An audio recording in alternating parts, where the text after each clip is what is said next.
Abrindo do nada, episódio 21. Vai que é É, a tua, gente, Tafarel. a gente, o que que, a gente falou recentemente no último episódio sobre essa coisa do que é, de como o medo se disfarça para chegar até a gente. A gente acabou falando um pouco mais do medo como uma moeda, né? A TV, por exemplo, é uma dessas coisas que fazem essa troca dessa moeda, né? Eu faz mais ou menos talvez uns 3 anos ou um pouco mais, 3 anos que eu não assisto TV. E, cara, eu vou te dizer, assim, pra mim, eu já consigo ver coisas que algumas coisas na TV não deixavam eu ver. Como assim? Por exemplo, alguns programas de noticiários, por exemplo, aqueles programas noticiários que você aumenta o volume e sai sangue da TV, né? De tanta tragédia, de tanta violência, de tanta. Sim, mas aí você vai ignorar essas coisas que estão passando? Não, não é ignorar. E assim, a TV não é vilão. A TV, os vilões, na verdade, estão conduzindo a TV, manipulando a TV a favor deles, assim. E aí a gente já fala um pouco mais de Matrix, né, de estar dentro dela e tal. Mas a questão é que, na prática, o que aconteceu comigo é que depois de alguns meses, quando eu falo de alguns meses, eu falo assim, mais ou menos uns 7 meses, depois de não ter, de estar sem assistir TV, cara, notícia ruim vai te achar aonde tu estiveres. Então, assim, você não precisa se alimentar disso mais do que as notícias ruins correm por aí. Por que as notícias ruins te alcançam? Porque se você interage com as pessoas, né, seja no seu WhatsApp, seja no seu Facebook, seja onde for, você não vai escapar delas, porque as pessoas estão se alimentando disso. E depois que eu comecei depois que eu comecei a filtrar os programas que eu queria ver, cara, eu me senti lavando, tipo, lavagem cerebral do bem, entendeu? Hoje eu consigo ver as coisas assim com muito mais positividade, com muito mais leveza, com muito mais profundidade, inclusive, mas não com medo, né? Inclusive, algumas pessoas, Alex, você tá fora da realidade, você tá vivendo num mundo paralelo. Cara, não importa. Para mim, para mim isso é fundamental, entendeu? Inclusive, essa semana me chamaram de ingênuo porque porque eu acabei sendo muito, muito, muito honesto. E aí eu entendo que a ingenuidade às vezes parece ser uma coisa ridícula para pessoas que estão sempre na defensiva, para pessoas que têm medo de perder as coisas, para as pessoas que têm medo de doar e ficar sem. E, cara, depois que você entende que dar é igual a receber e receber é igual a dar, tipo, não existe essa coisa de o que é mais importante e o que não é, cara, você começa a prosperar em mente de uma forma que você nem mesmo esperava, assim. Coisas que acontecem comigo que eu fico assim, cara, putz, pode crer. Essa semana teve um episódio extraordinário, assim, relacionado a isso, né? De medo, tipo, enfim, me ameaçaram de algumas formas. Eu consegui entender além da ameaça da pessoa, assim, sabe? Tipo, cara, na verdade a pessoa não estava me ameaçando, ela estava precisando de ajuda e estava pedindo ajuda sem saber que estava querendo pedir ajuda. E, enfim, foi assim, para mim foi fenomenal, assim, sabe? Poder enxergar aquilo de forma tão clara, né? Além do medo da pessoa, assim, para mim foi fantástico, assim. Aham. Quando você. O legal também. Eu também não assisto TV há muitos anos, mas se você for assistir TV, o legal é que agora você tá vendo meio que de fora, que nem a gente tava falando aquele dia, o que significa um medo pro ser humano, né? Que tem uma mentalidade ou um campo de consciência bem menor do que o medo que significa isso pra Terra, vamos dizer. Então, quando você vai assistir de novo essa TV por um outro motivo, não é porque você tá querendo ver a TV, mas pra você ver como que funciona, você vai ver essa estrutura, né? Vai ficar claro essa, tipo, por exemplo, essa manipulação. Uhum. E eu acho que, tipo, um teste é se as coisas que estão sendo mostradas, se elas te assustam, se elas te deixam horrorizados ou não. Porque enquanto, enquanto tiver coisas que elas te causem horror, você não vai querer olhar essas camadas. Então, por exemplo, se fala muito assim, uma viagem ao interior, você vai se descobrir. Aham. Vai, isso é bonito, que sempre fala uma coisa bonita. É, também. Só que, tipo, se você realmente quiser fazer uma viagem interior, você vai descobrir muitas coisas que você, a princípio, não gostaria de descobrir. Então, se Exatamente. você não tiver preparado para ver esses horrores e saber que, de alguma forma, esse horror ele tem uma outra conotação que você ainda não entende em um outro campo, em outra dimensão, em outro campo de consciência, esse horror vai ter outra função. Então, enquanto a gente não consegue olhar para as coisas sem, ou a gente está disposto, né, a olhar para as coisas sem se assustar, quer dizer, a gente vai evitar de ver as coisas que nos assustem, a gente nunca vai poder entender como as coisas funcionam. Porque Uhum. sempre quando a gente chegar nesse ponto, o que a gente vai colocar? A gente vai ter que colocar uma máscara para a Uhum. gente conseguir fingir que isso que eu cheguei já é o suficiente, já é o bastante. Mas nessa máscara, por trás disso, eu tô escondendo todos esses medos que eu tenho, todas essas coisas que eu não quero ver sobre a minha realidade, eu não quero conhecer.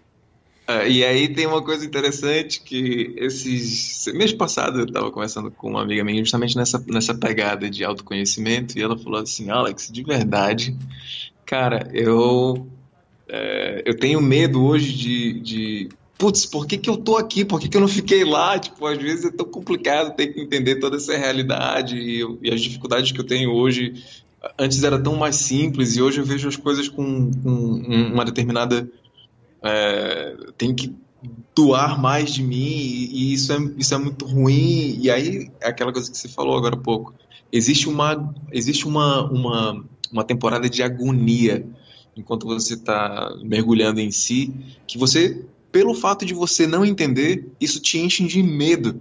E muitas das vezes a gente só se irrita com as coisas, com as pessoas, por conta de não conhecer. E a gente passa a ter medo do que não é conhecido ainda. Até depois que você passa e você, como você falou outra hora, que, putz, era disso que eu tinha medo.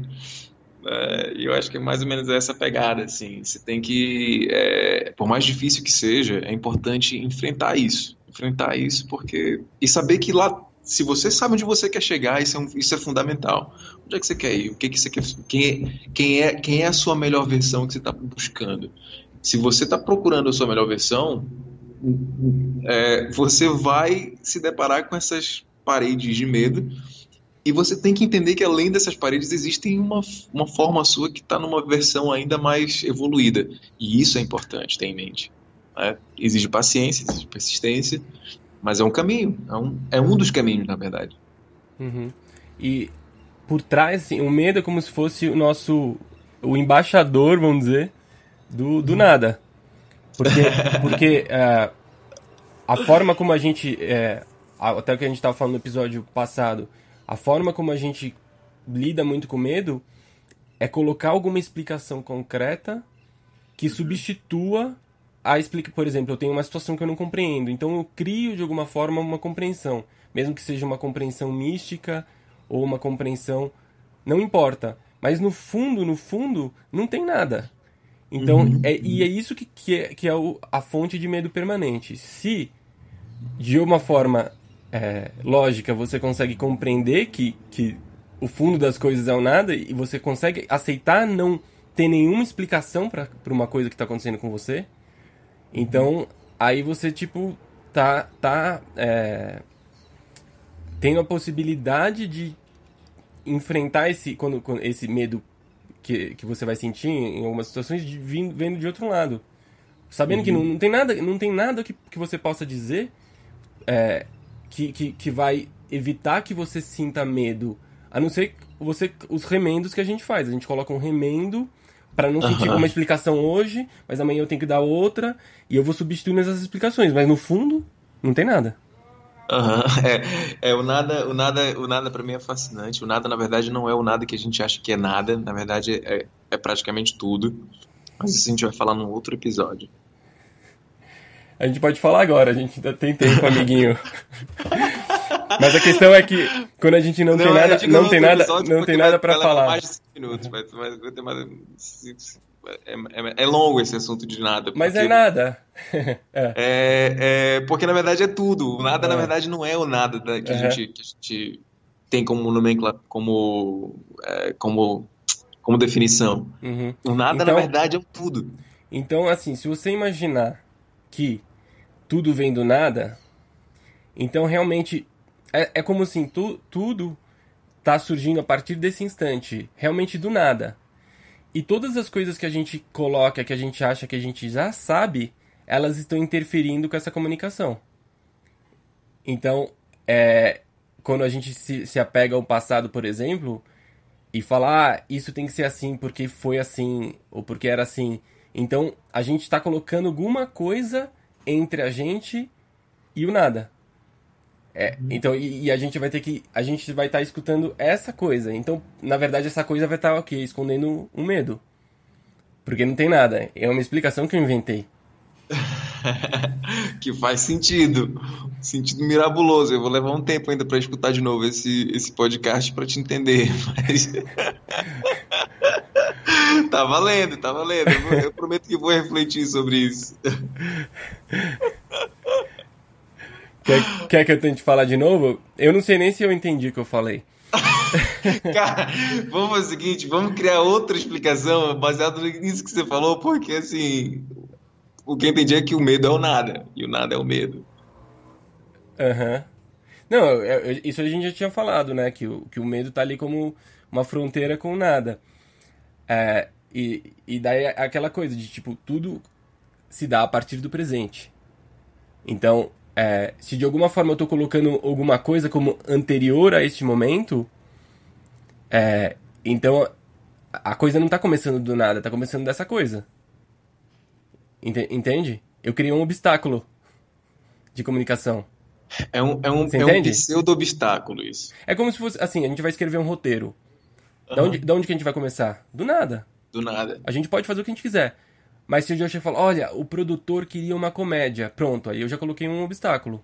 Porque eu já não Sim, tô começando do nada, eu já tô começando disso. E por trás disso tem um medo. Ah, por que uma comédia? Não, porque a comédia vai dar mais dinheiro. Então eu já coloquei um obstáculo entre essa possibilidade. O do nada podia ser qualquer coisa. sim, No momento em que eu falei, mas olha, tem que ver esse lado. Pronto, aí eu já saí do presente, porque eu já tô. Esse tem que. É um tem que. Da onde tá vendo isso? Do meu medo? entendi. Então daí a gente. Resistências, resistências. Resistências. É, É isso? o medo na verdade é uma forma de resistência, Aham. é uma força contrária. Mas tá vendo que ele sempre vai estar aí, de alguma forma, né? Porque não é uma coisa que. Porque não é um medo que eu crio, que eu invento, é uma coisa, é uma força maior, né? Da Por natureza. algum motivo, o nosso cérebro ele foi estruturado de forma em modo de sobrevivência. E o medo é um componente de sobrevivência, entendeu? Aham. E é isso que faz a gente não expandir. Uhum. Quer dizer, é isso que faz a gente expandir quando a gente atravessa essa barreira, Uhum. né? Eu vou dar um spoiler aqui, né? Aquele filme dos olhos, não sei o que, aquele filme argentino. Ah, E sim, sim, sim, sim. eu vou falar sobre ele talvez no próximo episódio. Tá bom, Então, tá ó, eu vou bom. criar um spoiler, mas por enquanto eu criei um suspense. Então, uma força anula o outro. Escrevam pra gente, deixem comentários. Obrigado e abraço. Abraço.